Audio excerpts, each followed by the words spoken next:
Chat. Welcome, my friends. How's everybody doing today? We got this. Okay, this is good. Y'all doing all right, chat? Huh? We good? Go ahead and close that. How's everybody doing today? We doing good?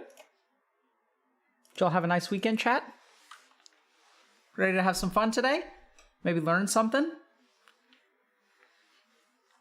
I see someone had a terrible night, but that Qigong helped. That's great. That's what Qigong is there for. Highly recommend y'all check it out if you guys haven't. Learning Qigong or Pranayam is wonderful. It's very nice. Very good. Seems like someone beat Heavensward in FF14. Heavensward is FF14, right? I haven't been able to get into FF14. I understand it's really good. But, yeah, I just haven't had the time. I also see that people are enjoying the guide, so that's great. You know, that's good. That's what it's there for. I think there are a couple of, so welcome everyone to another Healthy Gamer GG stream. My name's Alok Kanoja. I'm a psychiatrist practicing in Boston. Just a reminder that everything we discuss on stream today is intended to be for educational purposes only, and nothing is intended to be taken as medical advice. So please go see a licensed professional if you all have questions about your own physical or mental health. So today, chat, I'm excited because we're going to get back to something that has been neglected over the last week. So people have been posting, there have been a lot of good threads on Reddit recently, just people asking questions and stuff, sharing their own situation on our subreddit. So we wanted to address some of those because they've kind of fallen behind. We may, I don't know exactly what our stream schedule is going to be like next week. But last week, for those of y'all that didn't catch it, I guess the VODs may be up for a little while. But we did a goal setting and motivation seminar. So we were teaching our coaches how to help clients achieve their goals. And as part of that, you know, we explained some of the theory behind goal setting and motivation. There's, you know, a lot of that information we also sort of have or working on in a different form, which is more like designed to be targeted at y'all. But this was really more about helping coaches be effective at helping clients achieve their goals. So for people who sign up for coaching and want to actually like achieve something, or like, you know, most people want to achieve something, but how can you help someone work with their goals in a way to like maximize motivation and actually like achieve them? So y'all are welcome to check that out. We streamed the seminar, so y'all can watch it. And I think a lot of people really appreciated it. It is a little bit different because it also builds one day to the next. So the challenge that we have here at HG is that, you know, people come in and out of chat. Some people don't watch things like day after day, right? So depending on how they watch and the structure of their watching and the duration of their watching, it makes it hard for us to do like more advanced content because, you know, if you're on day 3 of the seminar and you didn't watch day 1 and 2, it can be really hard to understand what's going on. So we try to balance sort of in-depth content for people who are a little bit more interested or committed versus like accessible content, which, you know, you can kind of get a nugget of gold out of just every 15 minutes. So we're working on that balance. You know, y'all let us know what you prefer and what you like. I think we'll look at different kinds of outcome measurements and things like that. You know, things like, you know, subs and all that kind of stuff to help guide us in terms of what the community seems to appreciate and want.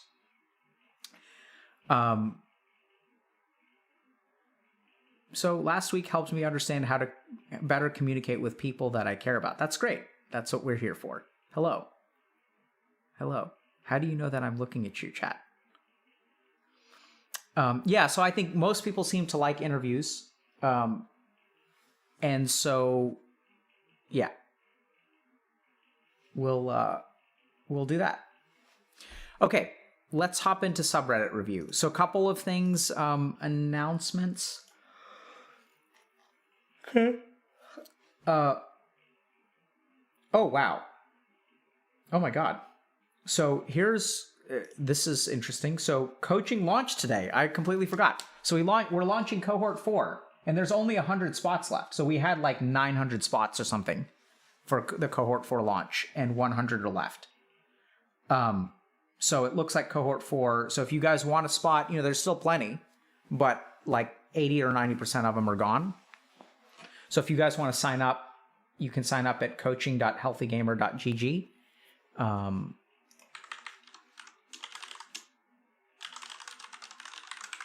So it's good because, we figured out how many we needed to train and we figured that this is how many we needed to train. And it seems like that's working out.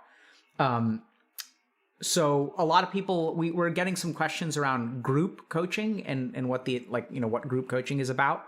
So I think that, the key thing about group coaching is that it's a little bit more skills-based, interactive, and cohesive. So we'll teach people how to inquire with each other, right? So how to ask questions, how to reflectively listen. We almost have a portion of the coaching curriculum that the coaches will teach you in group coaching. And then you can use those skills to support each other and kind of inquire with yourself. And so group coaching can help a lot with people who feel directionless in life, people who lack purpose, people who have social anxiety. A lot of questions that we get are, I have social anxiety. Does that mean that I can't do group coaching? No, it's actually can mean that group coaching is the perfect place to overcome your social anxiety. So it's slightly different. I think it's a party based. It's you want to play single player or you want to play party based? You want to queue up with a group of people and kind of tackle life together, or do you want to solo queue? Either one's fine, right? So they're just slightly different.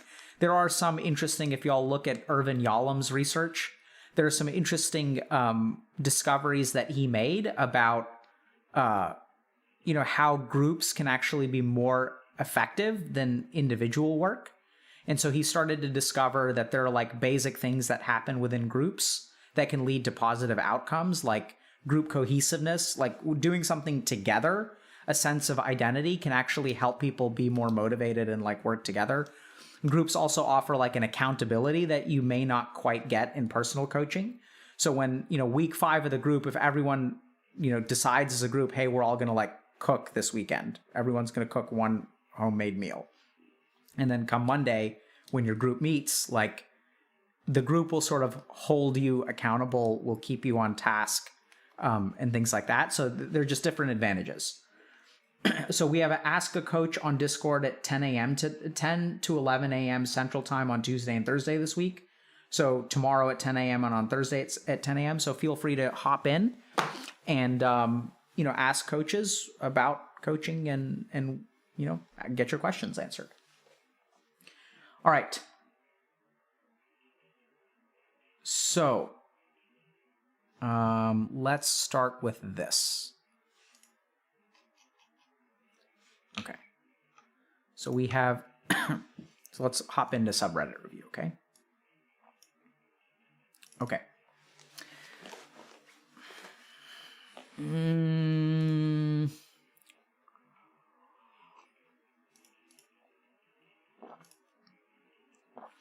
Okay.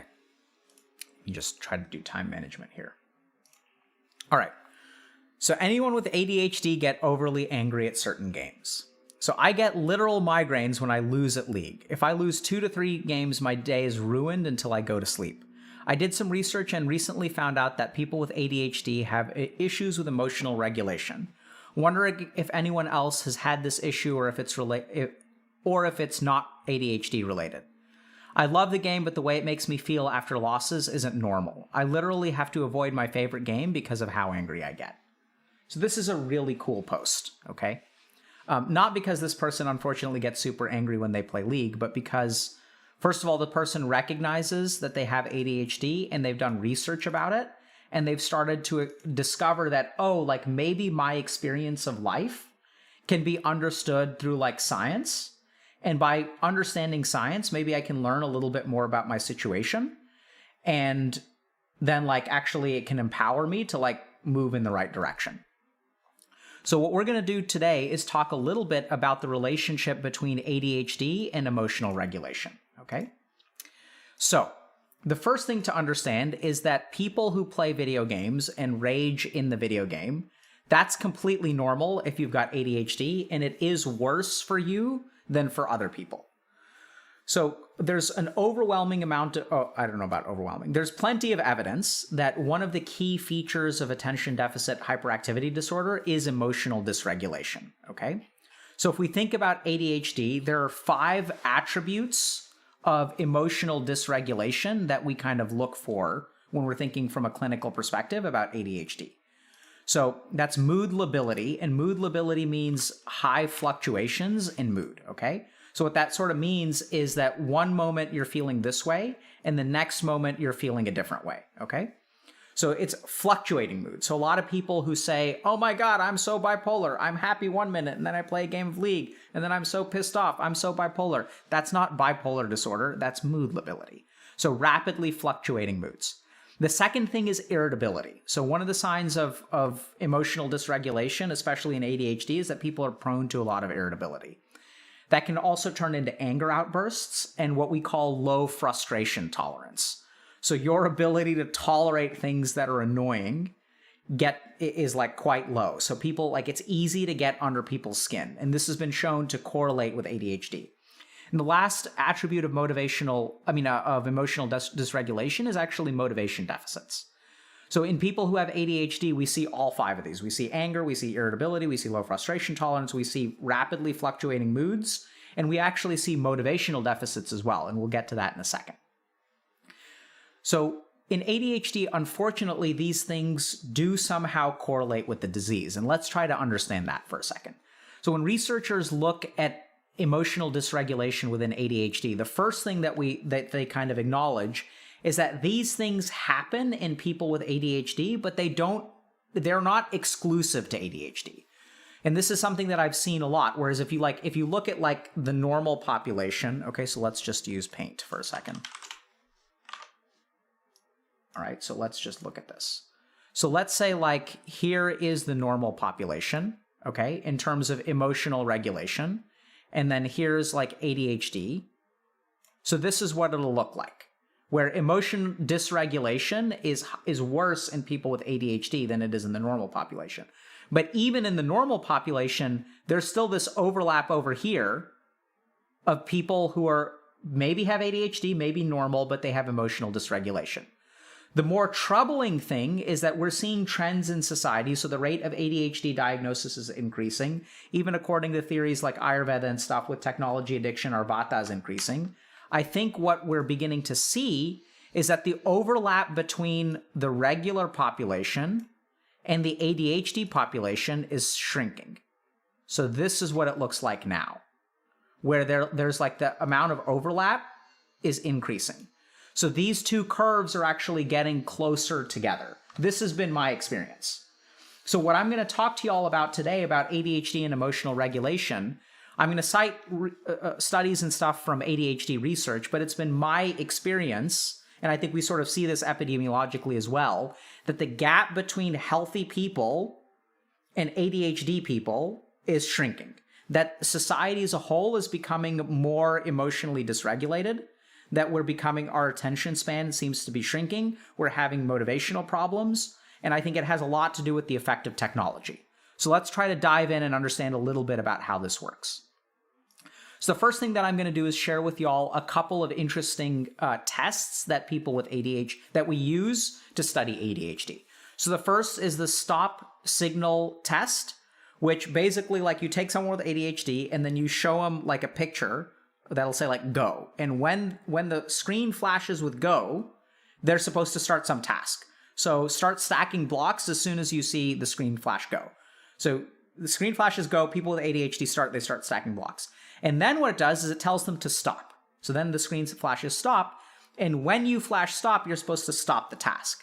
So if you look at the brain of someone with ADHD versus the brain of someone who's normal or neurotypical, let's say, what you find is that both of them are really good at starting right away. So as soon as you see the screen flash go, everyone starts stacking blocks. But then when the screen flashes stop, a neurotypical person will stop right away, whereas there's a lag time for the person with ADHD.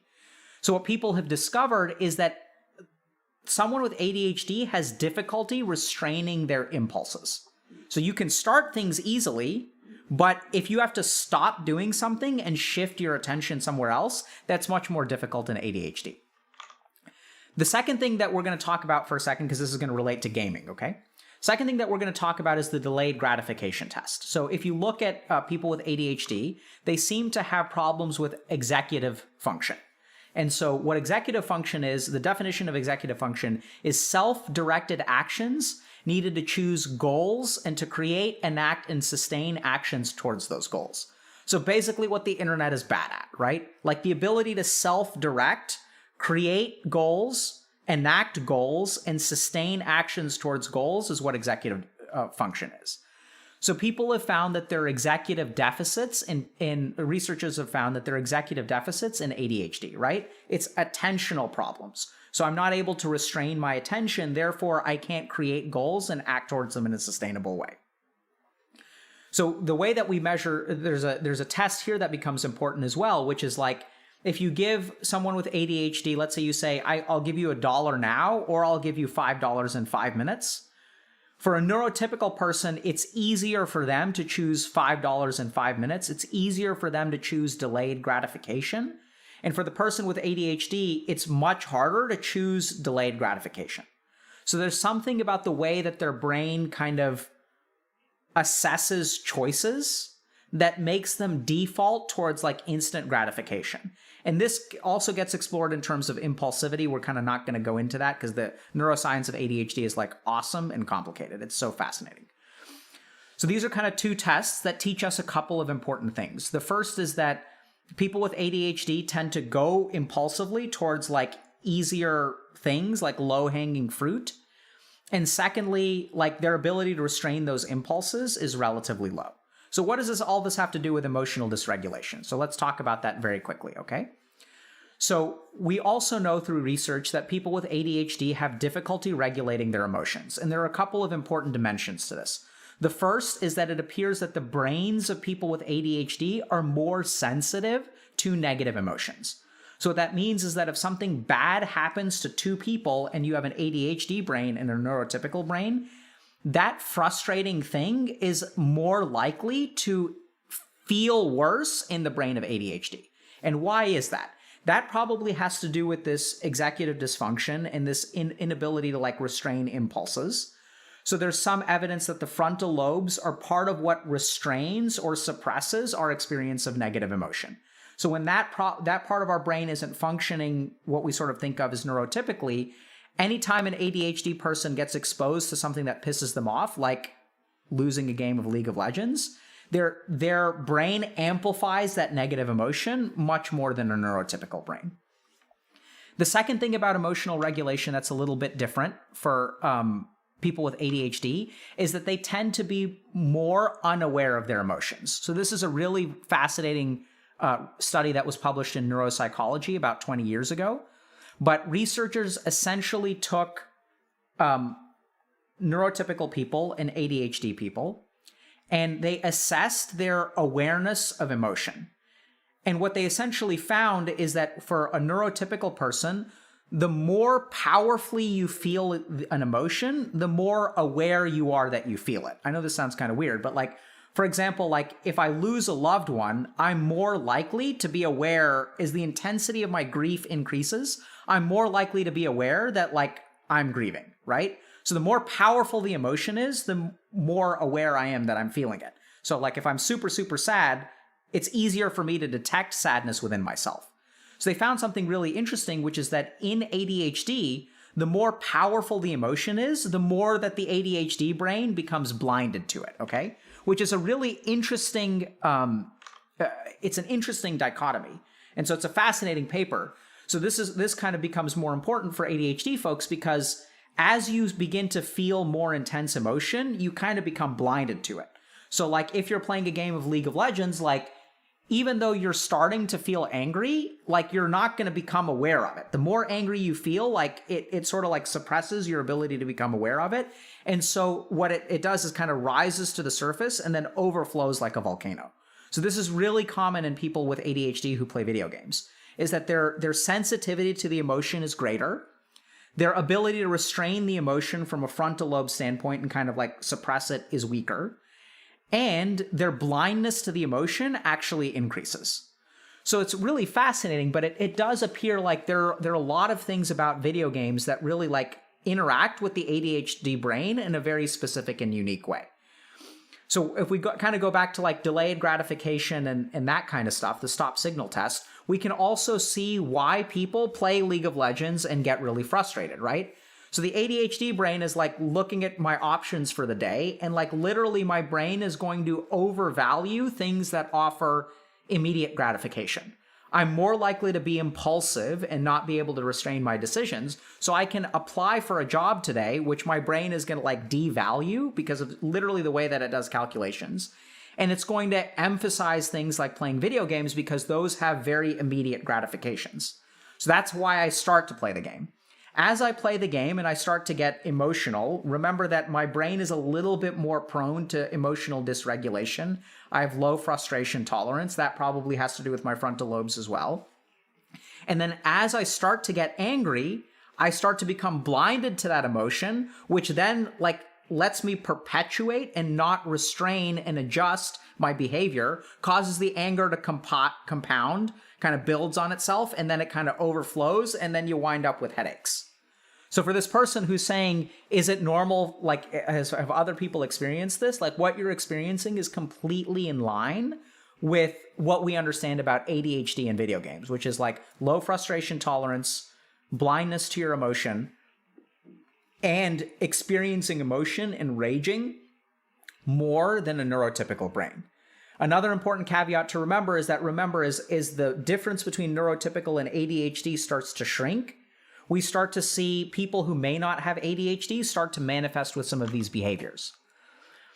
And so, people will sort of ask, okay, like, what do I do about it? And this is interesting because the first thing that you have to do is understand the emotion that you experience. So there's a model of emotional regulation, which basically breaks emotional regulation and the value of emotional regulation into 5 steps, okay? So what's the value of emotional regulation and like, how do I get it? The first step to emotional regulation is situation selection. And this is where our emotions influence which situations we'll let ourselves go into. Situation modification, which is changing relevant aspects of a situation based on how I could feel emotionally. So the first is like, if I'm going to be anxious by going to a party, like I may not go to the party because other people are there. I may go to a small gathering, right? So my emotions and my anticipation of how I feel emotionally will select the situation that I go into. The second thing is situation modification. So if I do go to a party and I'm anxious, if I'm aware that I'm going to be anxious, I may bring a friend with me so it reduces my anxiety. Attentional deployment is the third piece of kind of emotional regulation. And that's once I'm at the party, what am I going to choose to focus on? Because if you know this, if you have social anxiety, that your mind like is paying attention to the 20 people who may be thinking things about you and what you're wearing, and you can't restrain your attention and actually like attend to the conversation that you're having, right? So that actually has to do with emotional regulation as well, because our emotions will dictate where our attention is deployed. Another aspect of emotional regulation that's really important is reappraisal. So this is altering the way that we think about a situation so that our emotions are not like really influencing it. So if I'm not aware of emotions, like if I'm filled with shame and I go and I like try to get a job and then I don't get the job. If I'm filled with shame, then what's going to happen is like that shame will appraise that situation in a particular way. The way that I make judgments about that situation are going to be due to my emotional appraisal, right? So I'll conclude, I'm a terrible person. They're going to have far more qualified candidates. Whereas like there are 1,000 reasons why I may not get a job. It may have nothing to do with me, but I have to be aware of that emotional contribution to my judgments. And then the fifth thing is response modulation. So people who have a high degree of emotional regulation can literally modulate their emotional responses. And so this is kind of what this person I imagine is shooting for, is number 5, is that when I rage in a game of League of Legends, like, how do I regulate it? How do I modulate that response so I don't get as upset? So these are kind of the 5 components of emotional regulation, and people with ADHD tend to be not great at those. And so the question becomes, okay, how do I fix this? How do I regulate my emotions? And it all starts with being able to recognize emotions. And so I know it sounds kind of unsatisfying, but to a lot of people, what I'll say is just notice your emotions. You can't start anywhere except for noticing your emotions. And there's good evidence that people who train themselves in understanding their emotions will improve in all 5 of those domains. So just recognize the emotions. And this is what's kind of interesting, is if you're listening to that solution and you're saying that's not enough, I need to modulate my emotions, I'm not understanding emotions feels insufficient, that's probably your ADHD brain looking for a short-term solution and devaluing a long-term solution that doesn't appear to immediate gratification, right? So it's kind of interesting, because even if you say that's not enough, that's not what I want, where is that judgment coming from? It's coming from your brain's tendency to focus on to devalue long-term solutions, and you want something that's going to fix you right away. And as long as you have that kind of bias in your thinking, where I need a solution now instead of laying a foundation that will help me succeed in all 5 of these domains, that's what's actually handicapping you from moving forward. So the ADHD brain is kind of super tricky, because when it devalues things that don't yield immediate benefit, that's what keeps people stuck in their cycle of being controlled by ADHD, because they don't go into the interventions that have delayed gratification and more long-term benefits. So questions? So just to kind of summarize, as y'all are thinking about questions. So this person posted about League of Legends and was kind of asking, I have ADHD and I get super pissed in League. Does anyone else experience that? And the answer is yes, a lot of people experience that. There's good evidence that emotional dysregulation is actually a part of ADHD, and that a lot of the rage that we feel in video games and ADHD are very tightly correlated. So ADHD makes us more prone to play video games because we tend to be more impulsive and we want immediate gratification. And because of the way that our brains regulate emotion or don't regulate emotion, we're more prone to feel frustrated, and we're more blind to that frustration. And if you want to fix that, you got to start by understanding your emotions, which is sort of the backdrop of doing all of the other emotional work.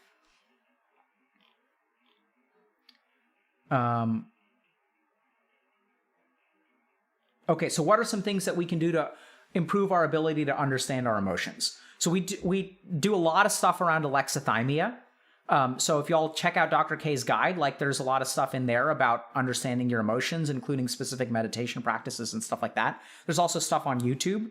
I think working with a coach is a good way to better understand your emotions.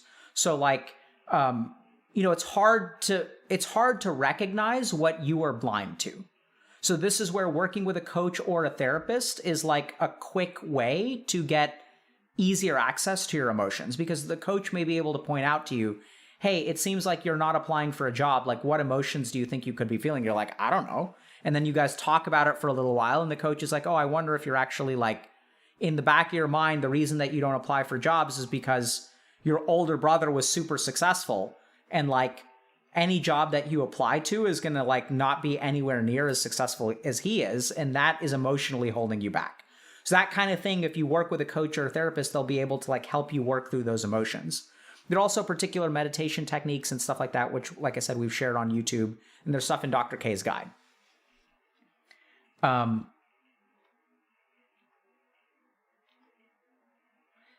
Yeah, so someone else is asking, what about alexithymia? Yeah, so this is where we're seeing a higher amount of alexithymia, which is the inability to understand and detect your own emotions.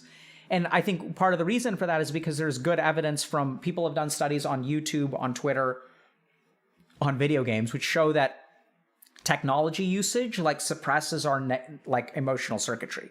So if you kind of veg out by watching YouTube videos, it's not really fun. And you're not really enjoying yourself, but you're not in a deep sense of immediate suffering, right? You may feel some cosmic sense of, oh my God, I'm wasting my life, but with each YouTube video you watch, like it sort of suppresses that existential dread that you have. So I think all of these technologies are starting to like affect our brains and shrink the gap between like, you know, neurotypical brain and like ADHD brain.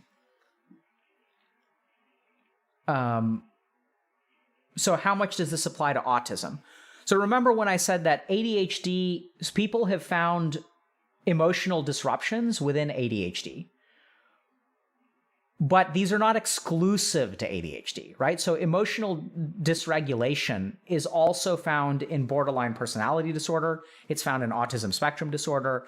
I even think it's found in substance use disorders. It's found in like extensive like video game playing. Like, I don't know if y'all have experienced this before, but even if you're not addicted to video games and you spend like 7 hours playing a game, like you're going to be like irritable and cranky afterward. So we kind of know that. So I think a lot of this stuff does also overlap with autism, but remember that ADHD and autism have unique effects on the brain, but the parts of the brain involved may be similar, right? So that's why we kind of go to the neuroscience level and we say like, okay, this has to do with the limbic system.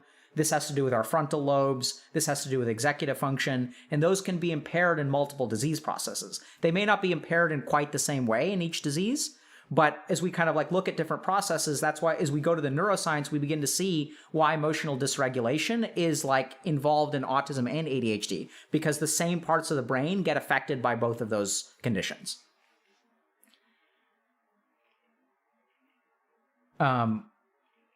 Is noticing emotions related to noticing body sensations? Absolutely.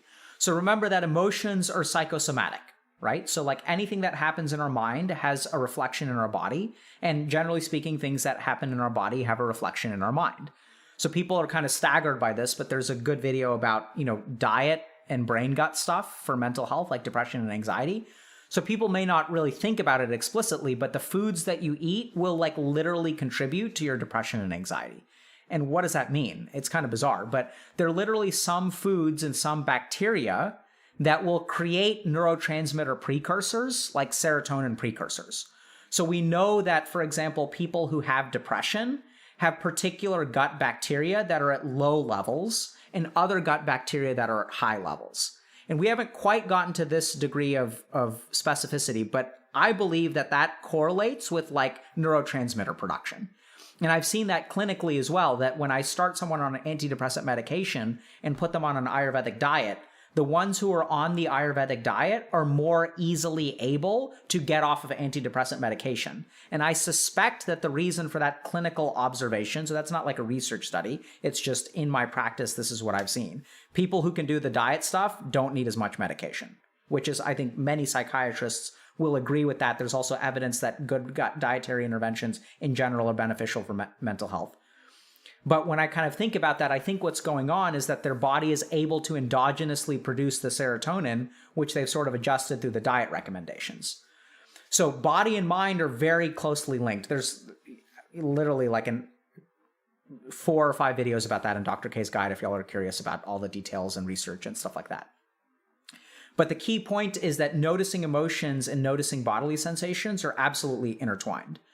And so one of the things, we did this practice, I think, just a few days ago, where we were, you know, if you notice sensations in your body and you kind of breathe into them and breathe out of them, that will actually reduce the sensation. We also know that, like, you know, anxiety feels like butterflies in your stomach. Anxiety feels like pressure on your chest. Fear feels like a lump in your throat, right? We have different responses. We have piloerection and diaphoresis as responses to fear, right? So we have physiologic responses to we have physiologic responses to emotions. So understanding your emotions via your body, especially for men, is like a very, very good doorway into you know, what we kind of into our emotional state. Is ADHD completely curable with time? So I'm going to go ahead and say yes and no. So remember that not all ADHD, so the question, I think, has a couple of, so if we look at the question, is ADHD curable with time? This is the kind of question that I get from a lot of people who will ask questions, oh, is my depression curable? Is my anxiety curable? And I think in order to really understand the answer to that question, we have to take a step back and understand the nature of mental illness, right? So the first thing to understand is that mental illness is not all homogeneous. There's severe ADHD and there's mild ADHD, right? So it's possible that mild ADHD may be curable. We'll get to that in a second. But severe ADHD may not be. The second thing to consider is that I don't know exactly what cure means when it comes to mental illness. So remember that mental illness is not defined by a pathophysiological mechanism. Like if we think about curing someone of COVID, what that means is that getting all of the viral particles like out of their body, right? So if we're talking about curing someone of a pneumonia, it's getting rid of all of the bacteria that could be causing the pneumonia. So in that way, we don't understand the pathophysiologic mechanisms behind ADHD. We don't know what exactly is wrong in ADHD. Therefore, we don't really know definitively that we can cure it. What we do know is that we have treatments that can reduce the impairment of function and in good cases, cause people to live completely normal lives. So we can have remission in mental illnesses, which I've gotten all the time as a clinician, but I don't know that we use the word cure. So I've had people come into my office who have signs and symptoms of ADHD, have a diagnosis of ADHD, and after, let's say, 6 months or 1 year of treatment, they no longer meet criteria for ADHD. Now, some of those people can function normally with medication. Some of them don't even need medication to function normally if they do some of the other stuff, if they learn how to meditate, because meditation strengthens the frontal lobe. Once your frontal lobe gets stronger, your impulse control gets stronger, your emotional regulation gets better. So therefore, the consequences of ADHD kind of get countered by meditation. There's good evidence of all of that stuff. But some people may be so severe where meditation may help, but it may not be sufficient to cure you. Medication may help, but may not be sufficient to cure you. Cognitive behavioral therapy may help, may not be sufficient to cure you per se. But in my experience, the more of these things you put together, the more likely you are to no longer have ADHD that impairs your function. And so if you meditate every day, if you take your medication, and if you go to therapy, that a year from now, you may not practically have ADHD. Your function may not be impaired at all. You may be able to do something that anyone else will be able to do. So is it curable? To be honest, I'm not sure. But I think there are very good evidence-based treatments that you can go see a mental health provider to get. And that with those treatments, and by the way, CBT correlates in effectiveness with medication, so you don't necessarily have to be on medication. That if you do those treatments and you stick with the right kinds of things, that it's manageable or arguably curable. I don't know how you would define it. So the last thing that I'll say about this is, would you say that obesity, which is a medical condition, is obesity curable?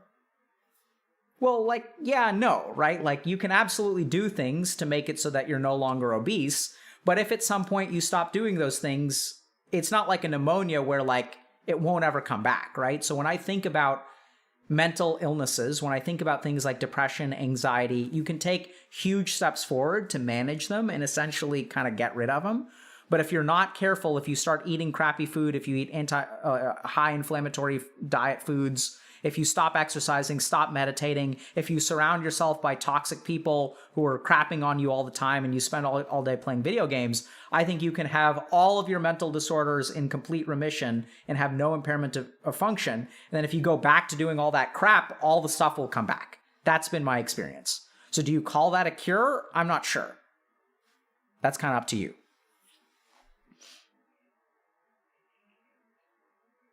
So someone's asking, how do I shift from short-term focus to long-term focus?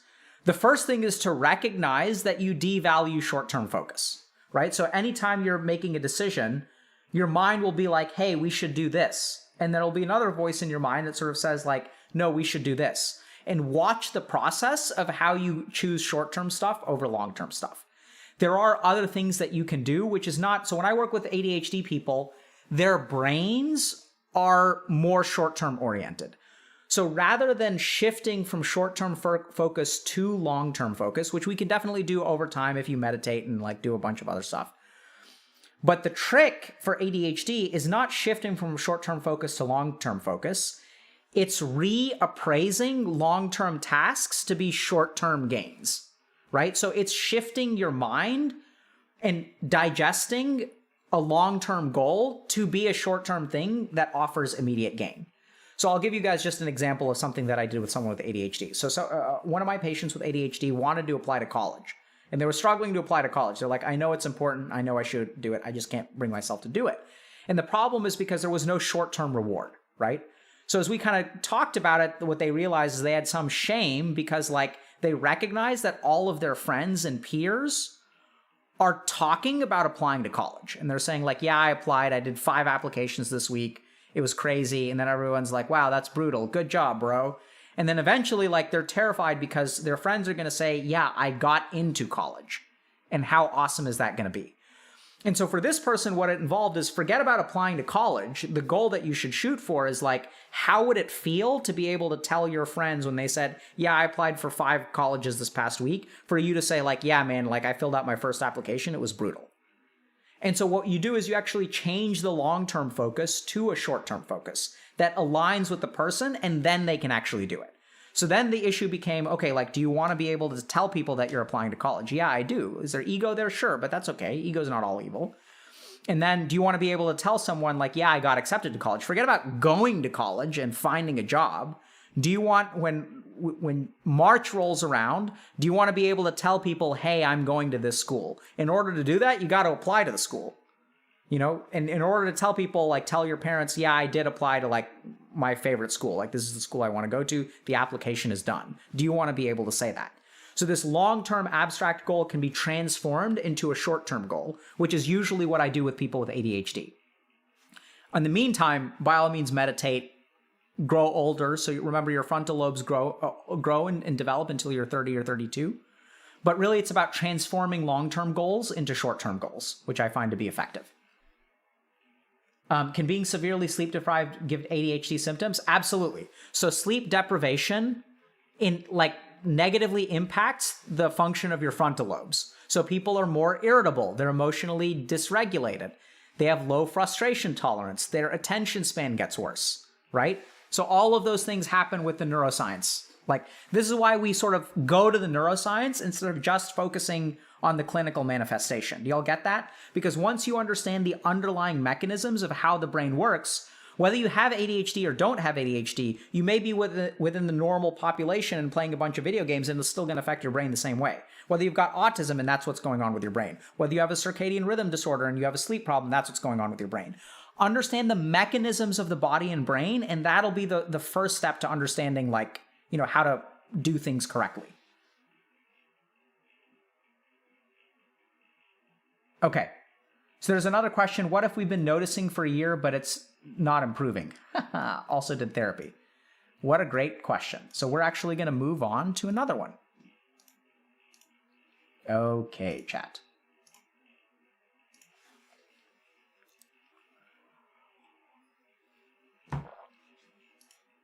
Let's take a look at this. Great questions, by the way. Okay. What? No. So because there's a question in our subreddit. That's the same question. I'm not insulted that we're talking about it, chat. It's okay. So therapy seems useless. Should I stop trying? I feel like I'm doing all the right things, yet if I continue this trajectory, I will never make progress in life. After watching Dr. K and Healthy Gamer for quite some time now, I realize that the root burden and obstacle in my life is my crushingly low self-esteem and dominating shame. I started therapy at the beginning of the year and have only improved in my alexithymia and gained EQ, but my immense shame and low self-esteem seems impenetrable. My therapist has tried pretty much everything. CBT style work for the inner critic, EMDR, hypnotherapy, asking me about earlier times I felt ashamed about myself, talk about times where I felt contempt from my parents, but my memory is so poor to where I can't even remember any specific incident.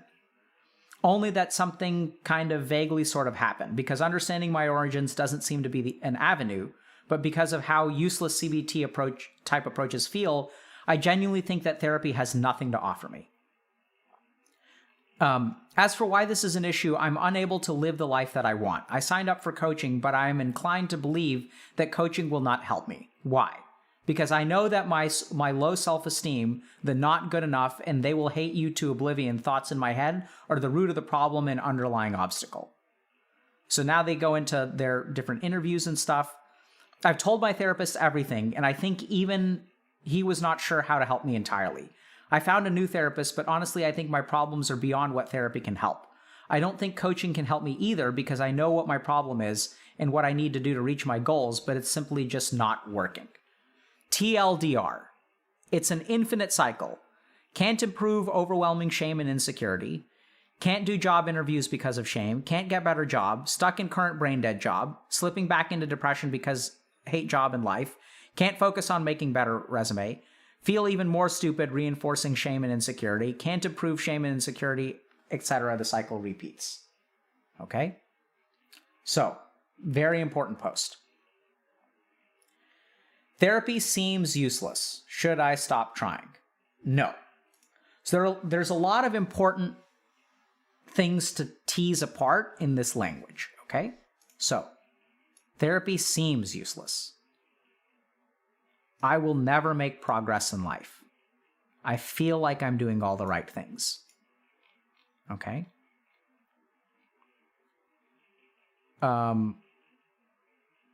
Can't improve overwhelming shame and insecurity. Started therapy at the beginning of this year, have only improved in my alexithymia and gained EQ. Okay? So what we're going to talk about right now is how shame literally shapes your thoughts and projections. Okay? So the first thing to understand about therapy is that it doesn't solve everything at once. You have to start somewhere. Okay? And so if you're someone who has crippling shame, and it sounds like this person has had shame for a while, you know, starting therapy at the beginning of the year and after 8 months not being fixed, I don't think is like unusual. So if you've made some progress in therapy after 8 months, but your self-esteem and dominating shame feels overwhelming, that's actually like pretty good. And I'd say keep at it. Because if you've had if this cycle has been repeating for like years, like 8 months of therapy isn't going to be enough to fix it, right? Like you said, it's very impenetrable right now. It doesn't seem like it's going to change. So the harder the shame is to overcome, the longer time it's going to take to overcome it. And the harder it's going to be to see the progress that you're making. So there's also something that's kind of dangerous going on here, which I want to kind of highlight. I don't know if this is going to make sense. But this is almost like more for clinicians. So this reads to me like a desperate clinician-patient scenario. So sometimes as a doctor, I will talk to patients who are like desperate. They'll come in and they say, I have this insolvable problem. And then I'll get freaked out and I'm like, oh my God, this person has an insolvable problem. Like, what am I going to do? Let me try this. Let me try EMDR. Let me do CBT. Didn't work? Okay, what's next? Another medication. Let's try this medication, that medication. Let's try this thing and this thing and this thing. And then what happens, the really tricky thing, is that the more desperate I become as a clinician, like what happens to the client's hope?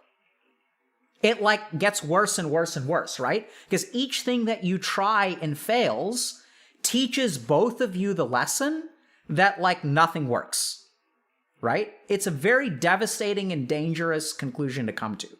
And so the more things that you try and the more things that fail, like the more hopeless you become, which improves the cycle of desperation, right? Like, so then I become more desperate as a provider. And now like I'm forced to tell the client, I've tried everything I could and nothing is working.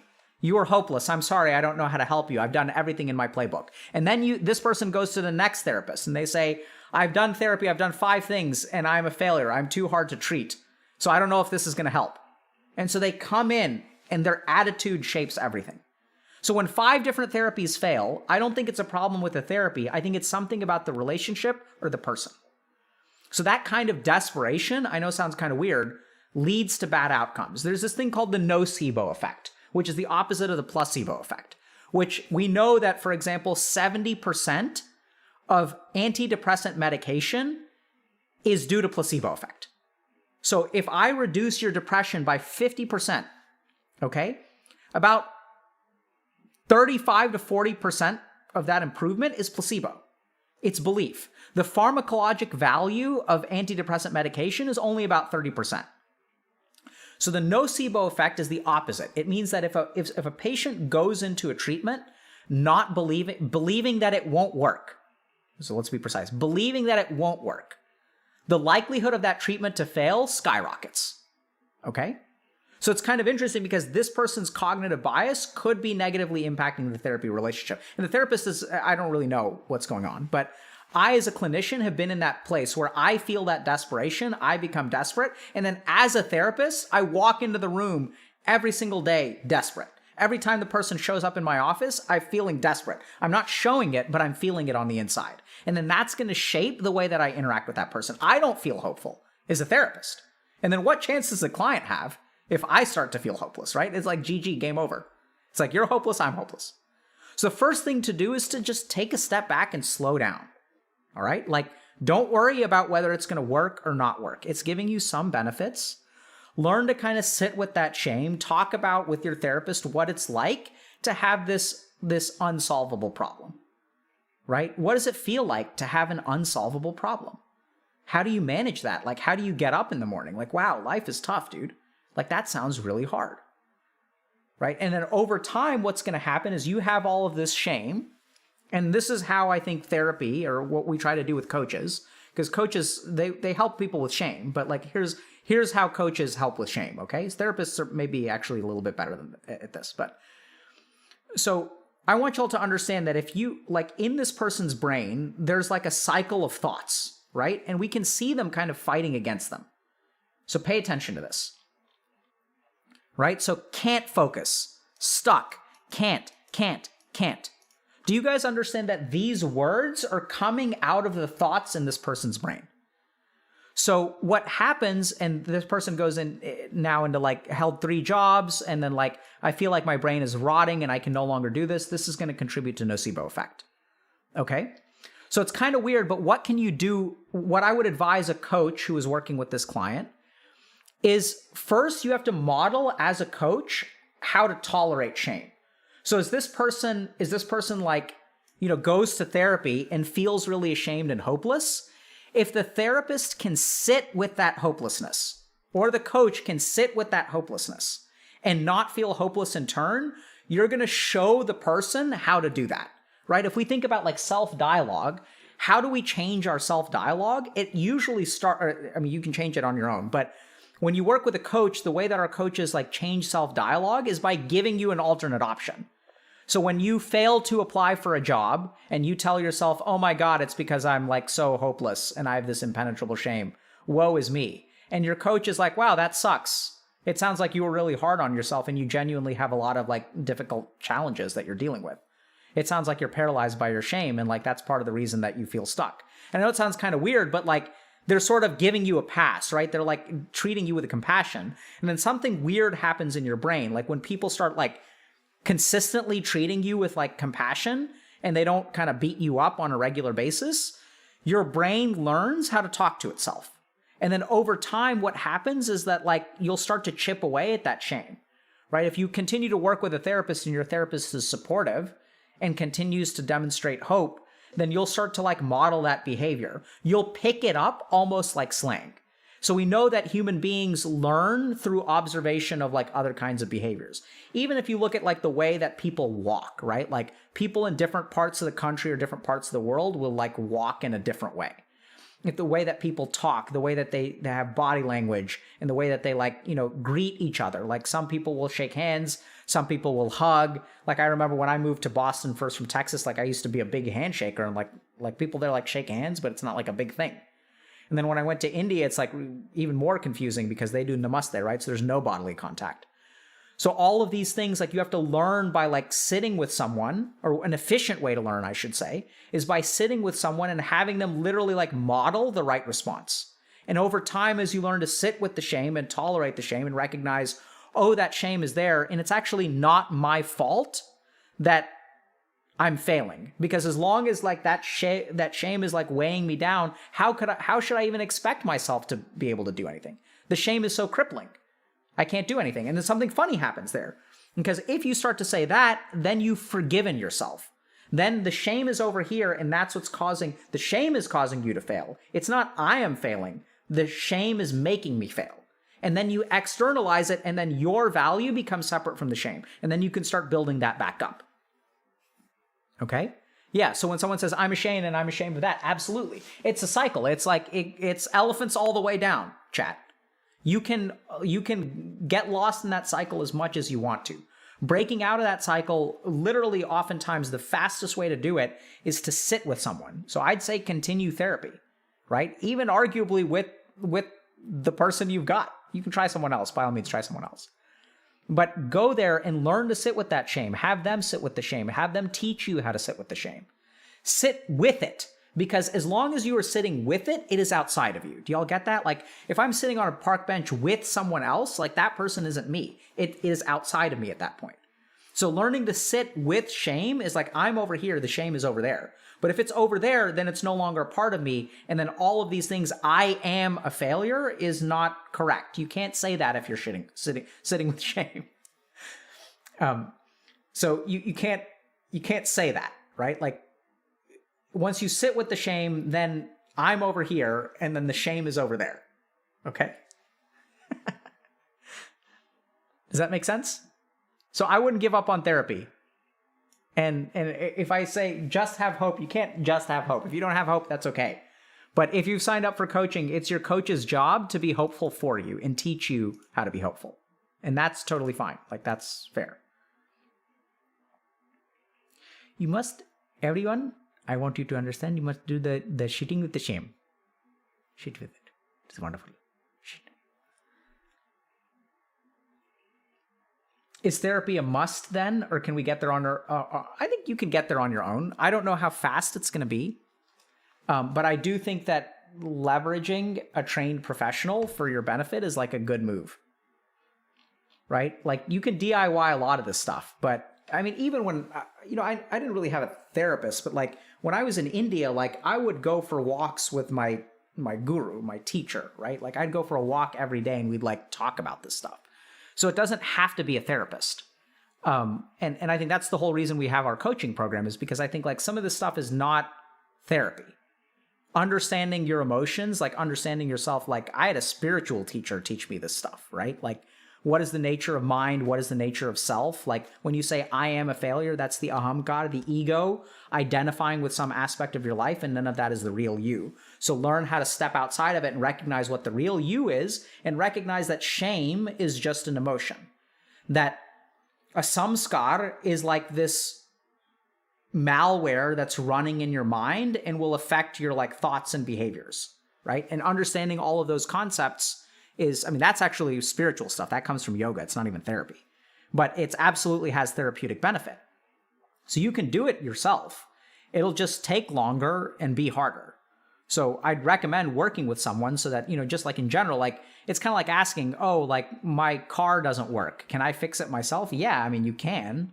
You can learn how to be a mechanic and fix any car problem on your own, like if you really want to. But it may not be an efficient use of your time or like a wise use of your time. Right? Anyway, so I liked that question.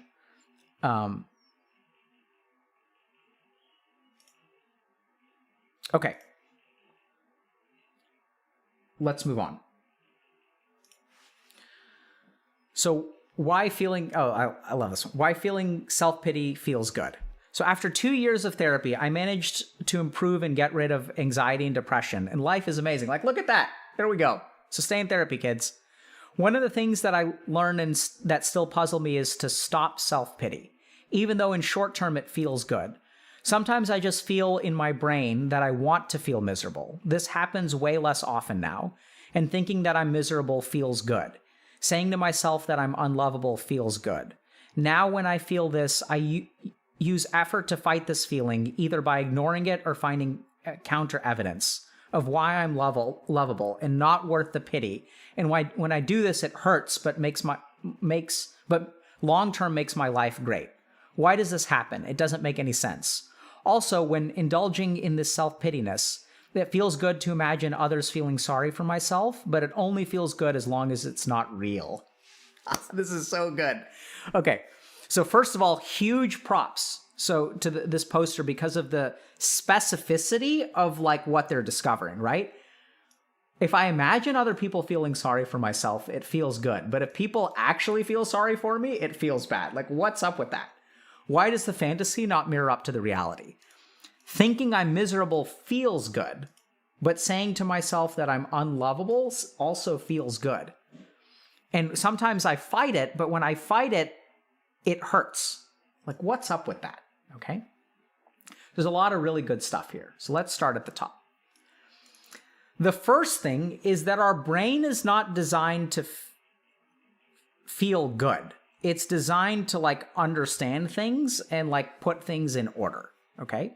So what I mean by that is that like the brain seeks to bring order from chaos. It's all about like generating patterns so that we can understand and make sense of the world.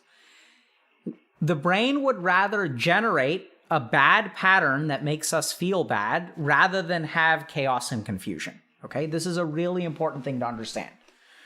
So if you look at people who get into abusive relationships over and over and over again, like why on earth do they do this? Okay? It's an interesting question. It's really fascinating once you understand it. So in the mind of someone who has been in abusive relationships, they have low value. Okay? So like, I'm a bad person. I deserve to be treated like crap, right? So we just saw a post about a bunch of shame. So I'm like really ashamed of myself. Like I suck at life. I'm a POS. So then what happens is they like date two people. So one person treats them like a POS and somehow like they wind up with that person. So like, what's up with that? Like, how does that happen? And it's because the world is congruent, right? So the way that I feel about myself, other people are treating me the way that they should treat me because it's the way that I feel about myself. So the world makes sense. Things are very orderly. Let's stick with that. It's the same reason that like people who are like, you know, super narcissistic will surround themselves by like yes men or like other people who will support their narcissism. I'm the best thing since sliced bread. So I'm going to engage in relationships who help me feel about myself the way that I feel. Okay? So actually it's slightly different in narcissism because you're looking at people to assuage your internal insecurity, but let's not go there for now. The key thing is that human beings will prefer order or a pattern that makes sense to a good pattern. And even if you look at people in who have a history of abusive relationships or a history of trauma, if they enter into a healthy relationship, if you actually talk to them, they don't say, oh, wow, this person is treating me like amazing. Like this feels great. I never realized how much self-worth I have. I never realized what I was worth. That's not actually their experience. Their experience is terrifying and confusing. And they're like, what on earth is going on? Like, I was sick and this person like took care of me. Like, what am I missing? Because like, I'm not worth taking care of. Like, or is this a scam of some way? Like, I'm waiting for the other shoe to drop. Like, what's going on? Like, what is this person? What's happening here? I'm confused. I don't like it. It makes me uncomfortable. I dislike it. And because then if I don't care about myself and someone else starts caring about me, like, how does that make me feel? It actually is very discongruent and like, I don't like it, right? It's like something's missing. I'm not used to this. We prefer as human beings what we're used to over things that are good, right? And this explains like half of our problems, is that we prefer the familiar to the good.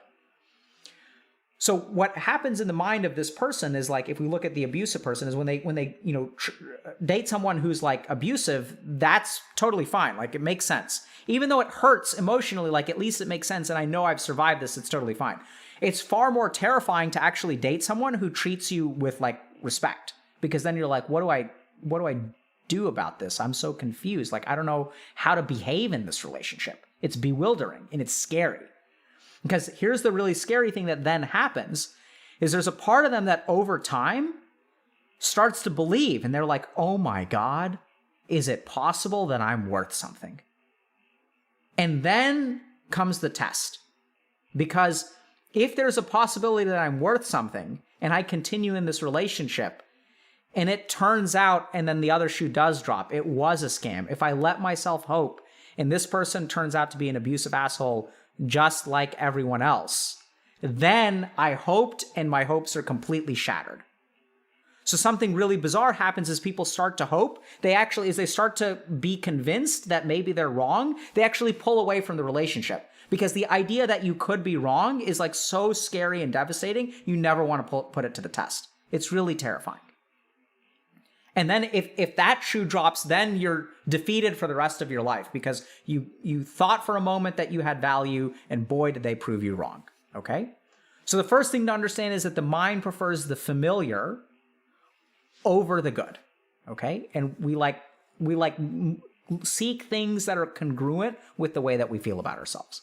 So enter this, now our case of like someone who feels self-pity and is kind of like doing well in life, right? So I want you to understand that there's like an echo left over of the self-pity. So 2 years ago, before you went into therapy, you pitied yourself, right? Because you were like, oh, so sad, bro. Like, oh my God, or girl, like, so sad. And so like you recognize that you deserve pity. And so like you learned how to like comfort yourself, right? And that's like a thing that has lingered, that you learned how to comfort yourself. You learned how to tell yourself, hey, like, oh my God, it's so sad. Like you deserve so much pity. Like, oh, like you're not really capable of anything. Because that was a solution for you, right? It was a way that you dealt with some of your problems. And as we get healthy, we no longer need that solution, but it still arises from time to time, right? Like, so the brain doesn't forget everything all at once. Like if I haven't spoken a language in a decade, I still remember a few words. I still sometimes think about it from time to time. That's just how our brain works. And so the first thing to understand is that, it's an echo. Like, it's okay. Like, that you feel self-pity. And it's also okay for you to indulge in it from time to time because it kind of feels good, right? It feels congruent. That's why it feels good, by the way. It's not healthy, but it feels congruent. So here's what I'd recommend if you're kind of in this situation now, is don't always push it away, right? Like notice what it is and notice that it was your friend for a while and it helped you for a while and it helped you survive some dark times. And so it's coming to visit from time to time. You don't really need its help anymore. Your life is pretty good. But that it's still allowed to come there from time to time. You don't always have to push it away. You don't always have to tell yourself that, you don't always have to shout it down. So this is what I'd say in terms of like internal self-dialogue. The next time you feel like pitying yourself and you say to yourself, I don't deserve the pity, that is very devaluing or invalidating towards that feeling, right? Like if someone is feeling self-pity and I tell them, hey, screw you, you don't deserve to pity yourself. Look at everything that you've got. You're such a whiny little bitch. Stop doing that. That's like not going to make the person feel good, right? It's incredibly invalidating, which is what you're doing to yourself, which is why it feels bad. So instead, what you need to do is like notice it and say like, hey, like I understand that, there's a part of me that feels self-pity. Like I carried that pity around for a long time. It's an old friend and it's coming to visit, and that's okay. I've grown a lot. I don't actually believe that I need that much pity, but I certainly needed a lot of pity a couple of years ago. And so like, it's fine for me to feel this way. Like, it's okay for me to feel this way. And I'll probably continue to feel this way from time to time. And that's okay. Like, because there was a period of my life where it seemed like I needed a lot of compassion and pity. I was hungry for it and I didn't get it from other people, which is the other thing you can kind of explore. And so if you were hungry for that compassion from some time ago, and like now you're clearly not going to get that compassion because your life is better, good job, by the way, then that hunger will be left over, right? It's like that desire will be left unfulfilled. And so it's coming back and it's giving you an opportunity to like fill it.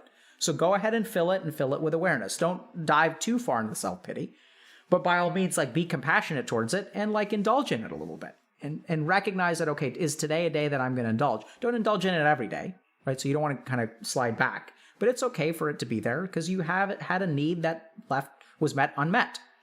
And if you have an unmet need, it's going to linger with you and it's just kind of psychologically popping up. You're like, hey, remember me?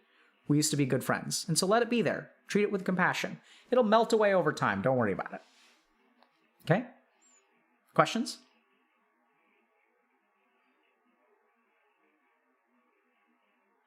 Yeah. So, and then if someone's asking, but if people actually pity you, does it become too real? Yeah. So like that's the other thing, right? So let's talk about the fantasy pity versus the real pity. So if you feel self-piteous, oh my God, I deserve so much. I want to be loved and I need like the pity of people around me. So like you have a low sense of self-esteem, right? If you kind of like think about self-pity, I deserve to be pitied. And then if someone actually pities you, what they're actually doing is like treating you with respect and compassion. So that when they treat you with pity, they're giving you respect and compassion. They're not giving you patheticness. But the reason that you want their pity is because you feel pathetic. You guys get that? That like, if I feel pathetic, I want someone's pity. But when they actually give me pity, what they're giving me is respect and compassion, which doesn't fit in here. So I'm like, no. Wait, weird. That doesn't make sense. Stop doing it. You guys get that? So pity seeking, you may want compassion, but if you reject the compassion when they send it to you, it's because it's not congruent with your sense of like low self-esteem on the inside. But when you tell it to yourself, it's like we're having a pity party up in here, so it's all good. And you're not actually being compassionate to yourself, right? That's the dialogue that I just walked through in terms of what you should do. What you're actually doing is like reinforcing some sense of, I'm pathetic. Yeah, so someone saying, WTF is our brain, man. That's absolutely correct. That is the best summary I've ever seen on the internet for how this stuff works. Right? And this is the tricky thing. This is our mission at Healthy Gamer, is like the brain is just wired so damn weird. Right? It's like wired so weird. It's actually not wired. It's wired really well because it makes perfect sense once you understand it. It's just our brain was wired to help us succeed, like from evolutionary perspective, you know, like a hunter-gatherer society. And so like now it gets so easily like warped around and like turned around, like because of everything that's going on. Yeah, so we didn't wire for happiness, we wired for survival. That's why being happy oftentimes goes against our wiring, right? And we can even look at the cases that we saw today about the person who's like, I have impenetrable shame. Should I give up? It's like, no, you shouldn't give up. But that's the way that our brain has been, like, it's been wired to think in that way. It's bizarre.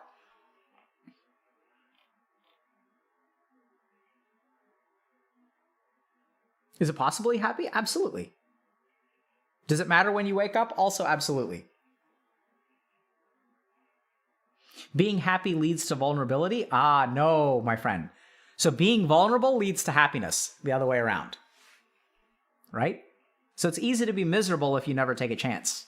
It's taking the chance that can lead to happiness.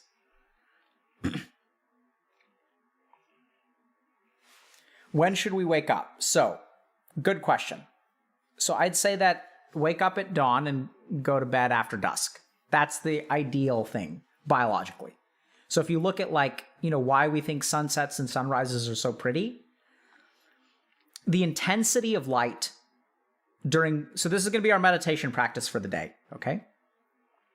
Right now it's about 1 o'clock where I am.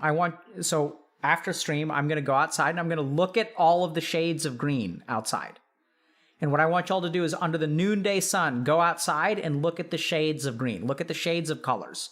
Look at how colorful things look. And then I want you to go and look at colors. Just sit somewhere and look at colors and just observe. Look at colors during dawn or dusk. And then go outside at night and then look at colors. What do you notice about the difference in the colors that you see during those 3 times? And what you'll discover is that colors are far more vivid, not with maximum amount of light, but at dawn and dusk. And why is that? It's because that's when our brains have evolved, that's where our bodies have evolved to be most active. So we want the highest degree of color acuity in like around those periods of the day, right? So mammals tend to be active around dawn and dusk. We'll kind of take a siesta in the afternoon. Like mammals can be chill around like 2 p.m., noon, 1, 2, 3, especially if it's hot.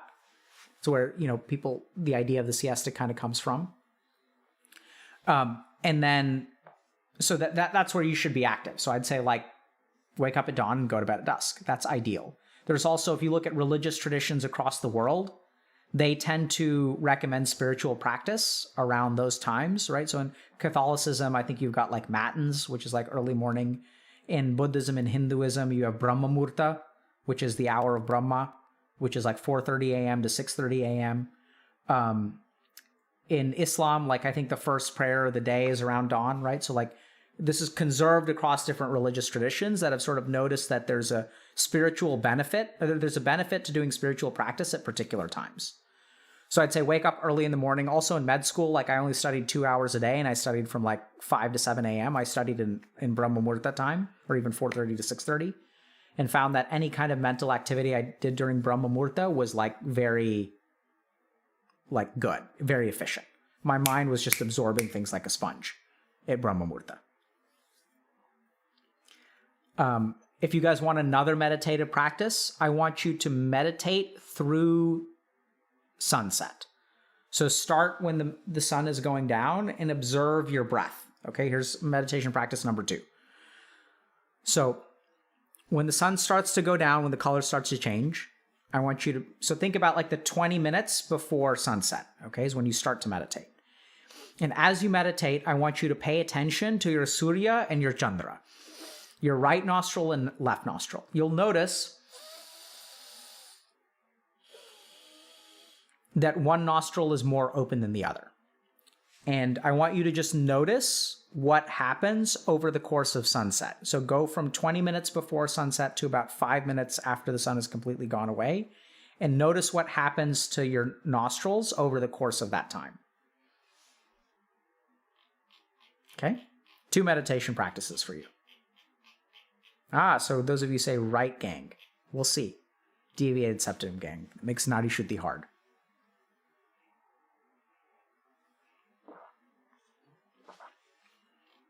Left gang. Okay. Let's do... okay. This one. All right. Okay, we're going to try to do 2 more, chat. Dr. K, how to manage trust issues with porn addiction. So I'm in a distance relationship.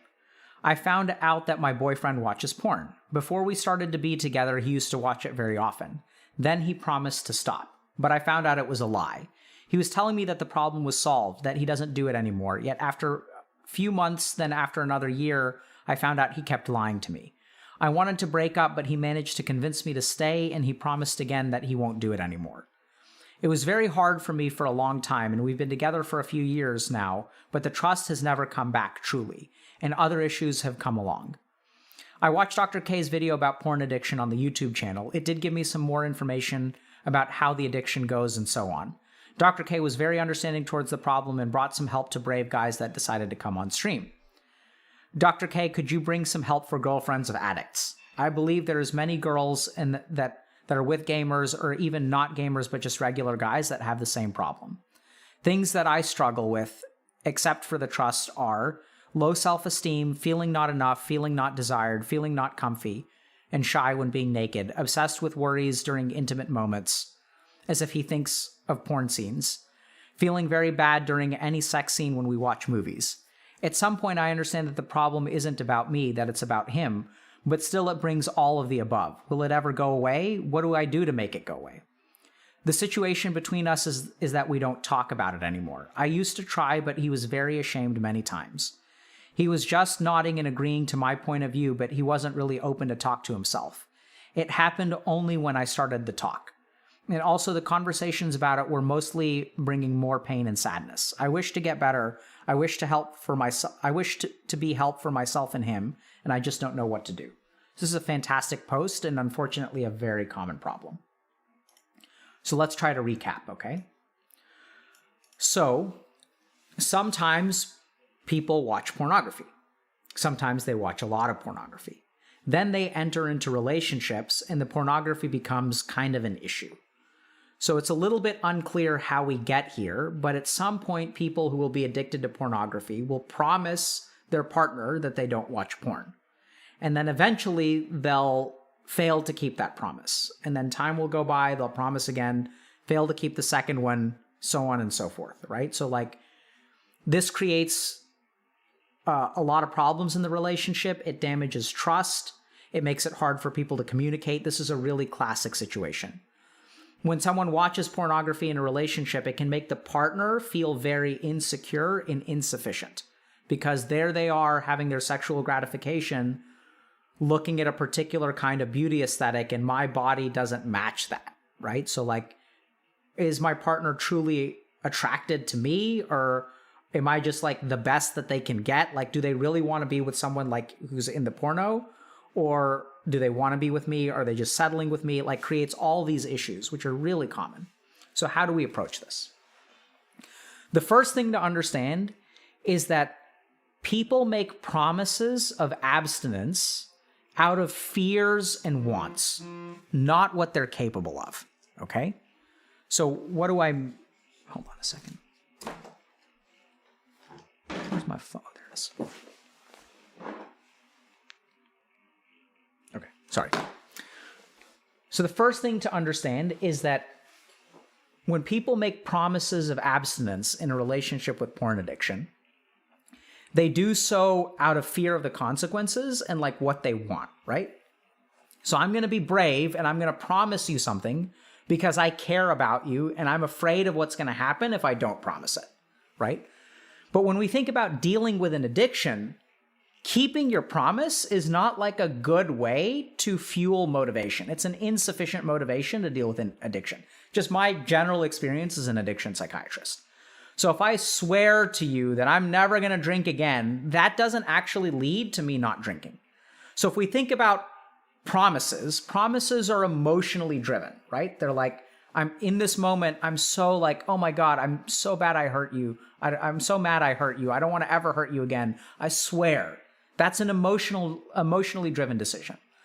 When you have an emotionally driven decision, the motivation behind it is going to wane as your emotions equilibrate, which is normal, okay? So the human brain is designed to always return emotions to baseline. This is why, despite having the most awesome win in League of Legends 6 months ago, you are still not happy today. The happiness just doesn't last. The sadness just doesn't last. The emotions just don't last. It's the way that our brain is designed. So as the promise... So we have an emotion, we make a promise. As the emotion wanes, the promise is prone to fall apart. So the first thing to understand is don't make promises that are driven by like emotions in relationships around porn addiction, okay? The second thing is communication is key. So this is where what I would recommend to girlfriends of partners who are watching porn is that you ask them questions about why they watch it. You need to understand what their motivations behind the pornography is. Because this, in turn, can help a lot of your insecurities.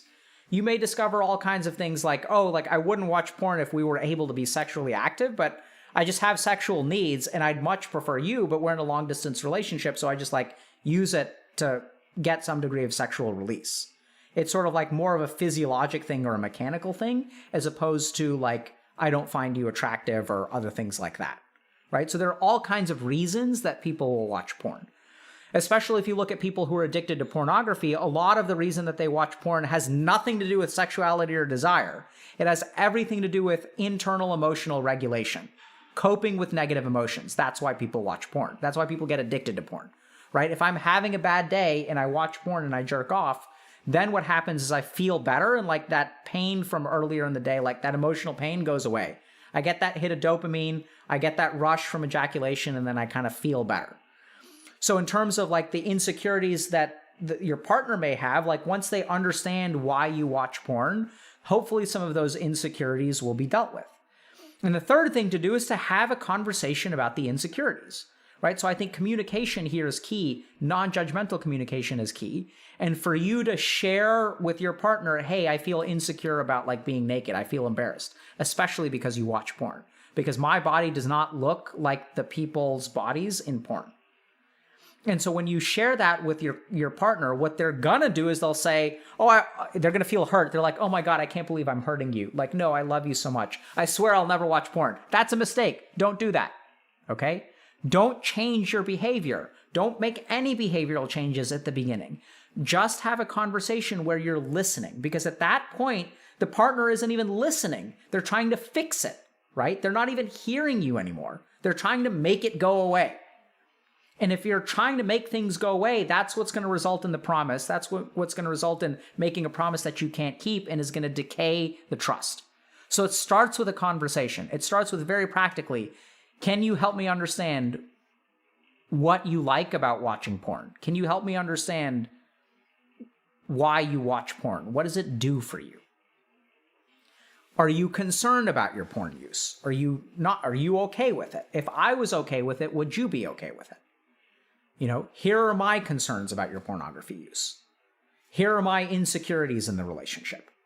Let's talk about those. So I think that if you're thinking about rebuilding trust, it has to do with people not reassuring each other. It has to do with people not jumping to conclusions, because the next time he promises, you don't know what to believe because you don't know what's in his head.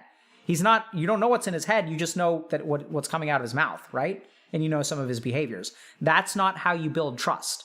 Building trust is about understanding where the other person is.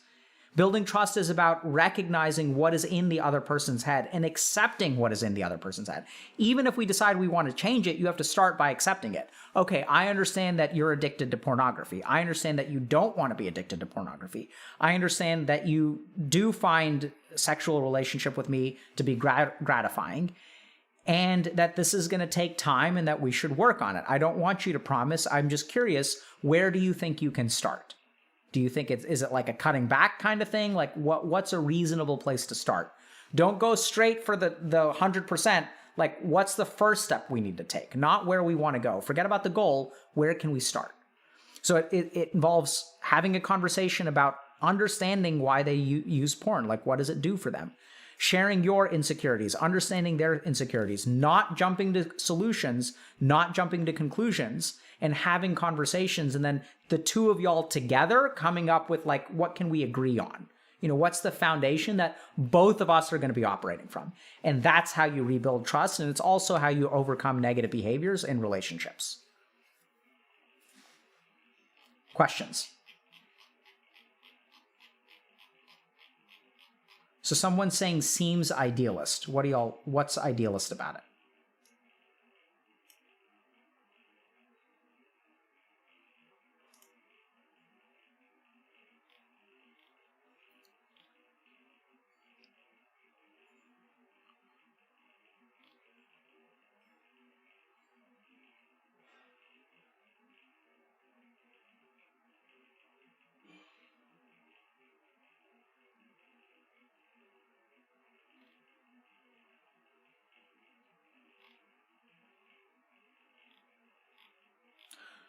So the advice that I gave, first of all, we don't know, who's a guy here and who isn't, right? We just know that there's a boyfriend.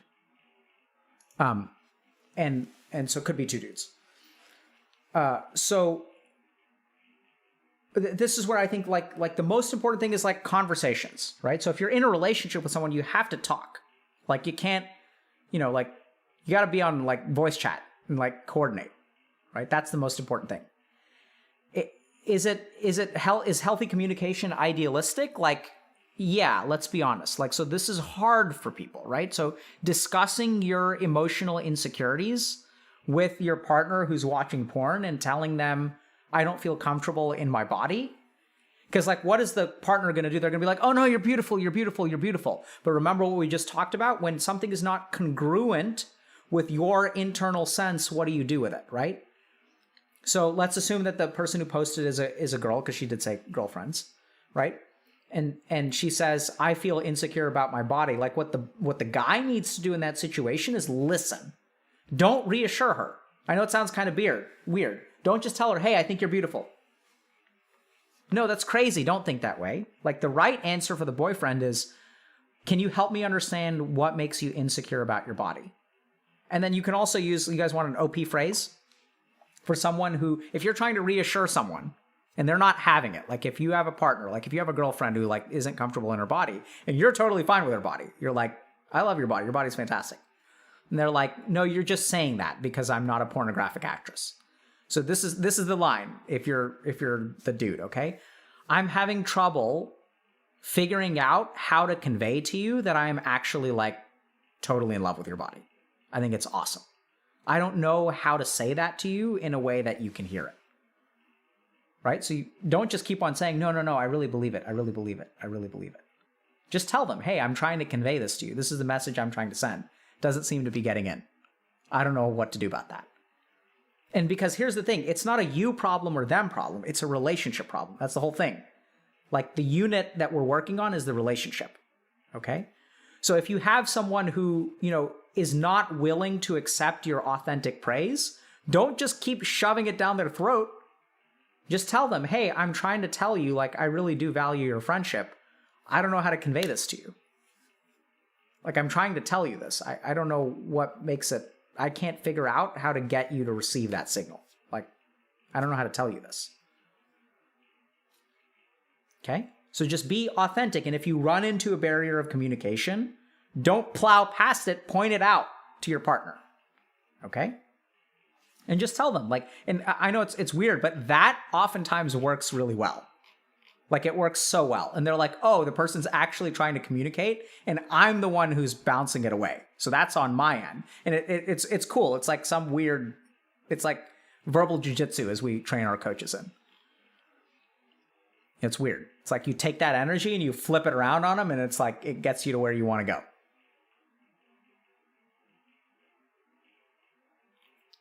Okay? All right, so summarizing how to have conversations around porn addiction. Ask your partner, what does the porn do for you?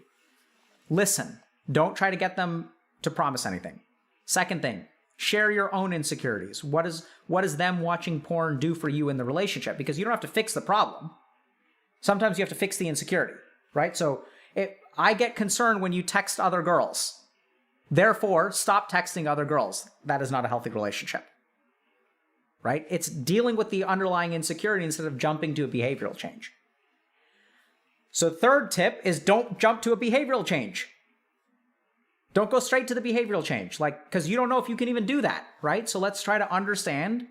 And like the other problem is when we jump to a behavioral change, it kills the conversation. Oh my God, I'm so sorry that you don't feel comfortable in your body. I swear I'll never watch porn again. I'll help you with your insecurity by changing my behavior. Is that going to fix the insecurity that they have in their body? No, it's not. It'll stay there, right? The porn may make it worse, for sure. The insecurity will feed on the porn. But the porn in that equation is the food, and the insecurity is still there. So oddly enough, the third tip is don't jump to solutions. Lay it out first. Understand it first. Make sure you all understand each other. Good? Simple? 1, 2, 3? Okay. I promise, Mom, I'll do my homework. No. Don't jump to the solution. Don't just make promises. Okay. We've got one more. Time for one more, okay? All right. Good at side quests, but bad at the main quest. Okay? Hello, all. Basically, as the title says, I'm good at completing the necessary daily mundane chores and actually don't mind doing them. Things like the dishes, cleaning, outdoor work, taking care of small errands here and there. And I'm quite bad at moving forward with the main quests of life. Financial independence, relationships, a plan for the future. And I'm 25 and living with my parents while unemployed and feel quite a bit of shame about it. I have a university degree in classical civilizations, which I love but haven't found a job using the skills I've learned. I went to school because I was passionate about the field, but never once took into consideration what was going to happen after I graduated. I have many interests, and I spend my days engaging in these hobbies, but it has occurred to me lately that I need to get going and on a life path or something. To my detriment now, I tend to be very good at idling, spending a good chunk of my day doing leisurely activities like walking through the woods near my house or reading at the park under the sun. Not that these things are bad, but I probably spend too much time doing them, as opposed to doing things that are more obviously productive as far as having a goal to move towards. I apply for jobs almost every day, but these are mostly dead-end jobs that have nothing to do with the things that I'm interested in, and I think it's time to stop. I stop doing that. I guess my issue is that I'm not good at breaking down the main quest into smaller chunks because it feels like it's never enough. Maybe someone here could relate. Someone's like, yeah, I want to be friends with this guy. Absolutely. Okay. So this is a fantastic post, and my answer is going to be kind of weird, okay? So the first thing is that I think you've discovered your main quest. It's just your main quest happens to be other people's side quests, okay? So this is what I'm hearing from this person's life. First of all, there isn't a whole lot wrong. It just doesn't fit what people perceive to be like what life is supposed to be. Do y'all get that? It's not like this person is like suffering. It's just like they're interested in stuff. They like have a healthy work-life balance because they have no work. And they're actually really good at executing on small tasks, and it doesn't bother them to do that. And they tend to be like philosophical in thinking, right? So I love this line in particular. It's, where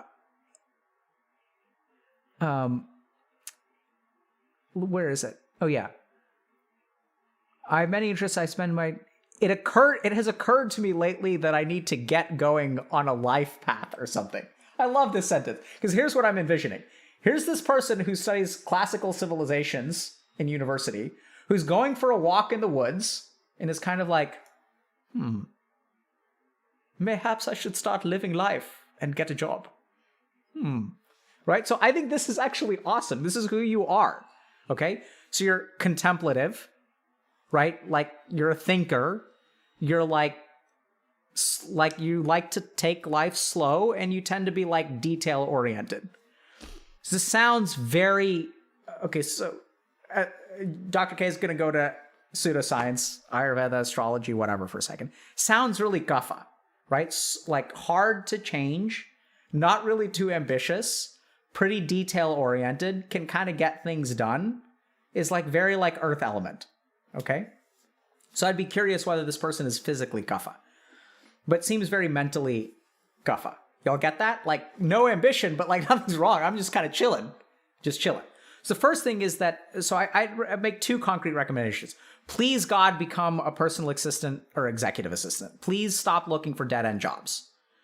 So I don't know if you guys know this, but like good executive assistants can get paid like six-figure salaries. Like I've known some executive assistants that will get like 250, 300K a year. So it's a very, very valuable like skill, grossly underestimated like in the market. So becoming a personal assistant or executive assistant, you can make like, depending on, you know, if you're answering a Facebook ad for someone who wants to pay you like $2 an hour, like that's going to suck. But I don't know exactly how these people become executive assistants. I don't know like how they got there. And I've even asked a couple of times, but it seems like there isn't like a formal process to it. It's sort of like you're good at detail-oriented stuff. Someone who has a pile of money recognizes that they're bad at this crap and you're good at this crap. And they're like, hey, can I pay you $50K a year to make sure that my registration sticker is updated in my car so I don't get like pulled over and my car impounded because I have this crap to do. So if you're looking for a job, I would strongly, strongly look for like high value personal assistants and executive assistants and like help people who have more money than you do and don't have the time to do all the little crap that you are good at. Like just do it for them. And it'll be like a good exchange for everyone involved. So I think you'd be very well suited to that kind of job. So second thing is recognize that like in your life, what I would envision for you, I have no idea if this is possible or not, is like you're an executive assistant to someone making like 80K a year. Okay. So you take care of crap during the day that they need to take care of. But it's like they're going to give you a list of things and you're going to kind of take care of it at your leisure. And the rest of the time, you're just going to be like thinking, right? Because you're going to like go do things like pick up their dry cleaning. And so you're going to like go pick up their dry cleaning. And on the drive there, you're going to be thinking about classical civilizations like you do. So I'd encourage you to like carry a notebook and start to like write or do something because you've got something in there that's philosophical and contemplative and needs to come out in some way. And so essentially you want to like pay your bills being someone's like personal assistant or executive assistant. And while you're doing that, just let your mind slowly like nurture and grow whatever the kind of contemplative crap you want to do is. But your skill set and your degree can be completely independent. Okay? Like even if you look at me, like I'm a Twitch streamer. My degree is in medicine. Those are not, this isn't even medical care. Like what we're doing right now is not medical care. My skill set and my degree are different. And so a lot of what I see in our community is people are so hung up on the traditional road of life that they don't realize that like your side quest is your main quest.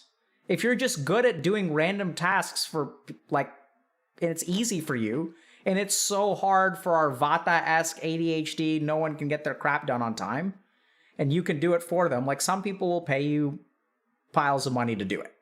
So that's what I think you should do for a job. I don't usually give advice, but I'd say for this person, it's the first thing that popped into my head. And then over time, like, continue to cultivate whatever it is that you actually find interesting. And I'd say take that interest and start creating with it. And what I mean by creating is like literally produce something. So like start journaling, write things down, type up stuff in a Word document, just capture your thoughts and put them out into the world in some way. They don't have to be read by anyone. I don't mean like you can start a blog if you want to. But take all the things that you're interested in. This is probably the biggest problem with our community, is that they don't recognize that we are all actually pretty smart. And that our thoughts have value, but in order for our thoughts to have value, we have to translate them into some medium that can be helpful to another human being. It's that translation into a separate medium that our community really falls apart at, right? You may have a great taste in music, but at some point you've got to like make it. At some point, like, you may know a lot about Dota, but at some point, like it doesn't have to, don't have to write a blog, like just start a YouTube channel and just start creating. We've had so many creators that we've interviewed and we asked them like, how did you start? And they just like, I just started and it was small and insignificant for a while, right? And then like 10 years later, they have like 8 million followers. So anyway, for this person, you know, my heart goes out to you, but I think that like, don't adopt a main quest just because other people are adopting it. The whole point of the main quest is that it's like spawn specific, right? Your main quest is different from other people's main quests. And I think you've got particular skills that are highly valued. You just have to figure out how to market them, which is, it's a big ask. You can't just show up somewhere and be like, pay me $60K to be your bitch for a year, you know? Like, you can't, that people aren't going to take that. But at the same time, like, these tasks can be very, very valuable. Like, what you're good at and what you excel at can be really valuable to some people. I just don't know how you find them, but I'd start there. So I'd look for like openings for personal assistants and just keep on the lookout, because some of them will pay a lot. Like, I'm curious. Let's see. Yeah, anyway, we can look it up later. Okay, questions.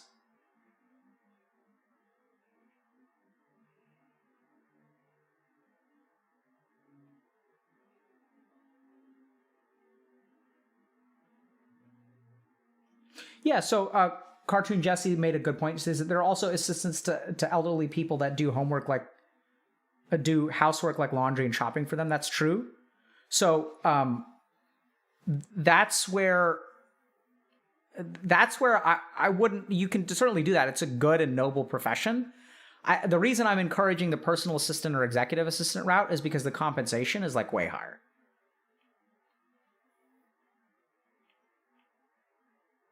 Dude, I'm not reconsidering my career.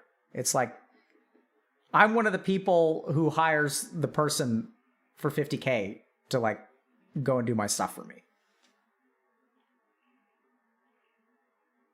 Right? Like, I understand that difficulty very well.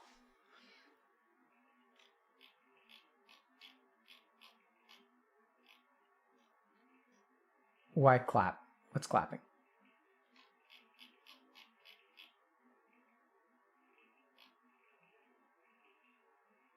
No, I mean, so this is, Moses is not my executive assistant. Moses runs our content. He's the one that tells me what to do on stream. I'm his bitch. It's the other way around.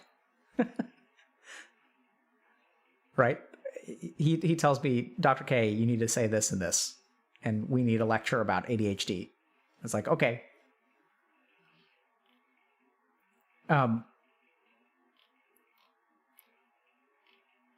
So, yeah, but my point is like, it's not intended to be a flex. It's more like, so if you guys want to understand what your main quest is in life, the key thing to understand is that your main quest is going to be like based on your strengths.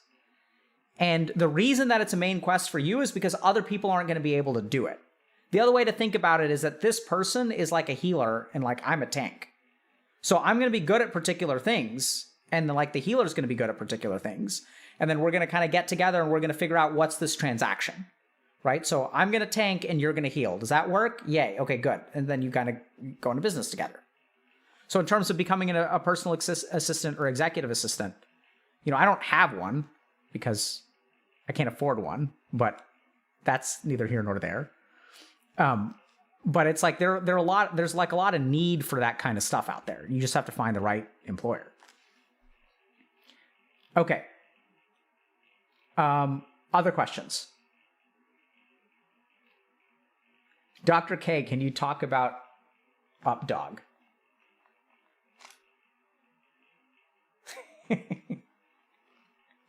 Smells like UpDog in here.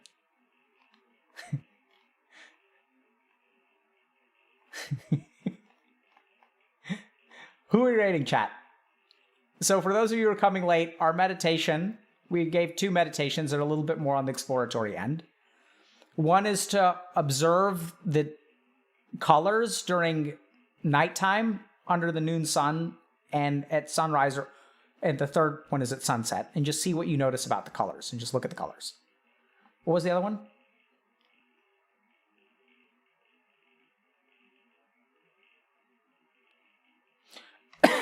Can you talk about dealing with erectile dysfunction? I just saw a link to a study today that apparently treating erectile dysfunction within a population reduces suicide risk.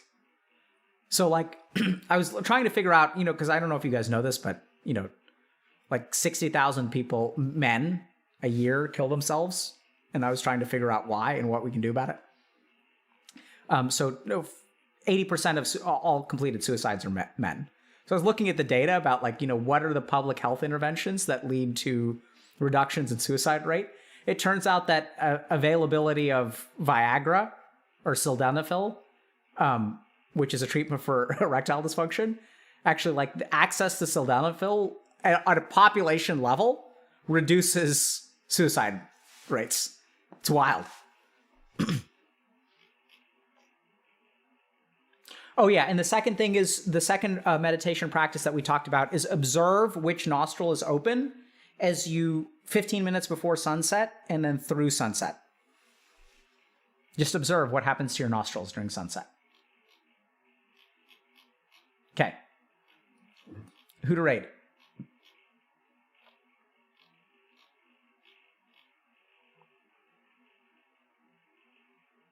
Spass hand? Did I just get trolled?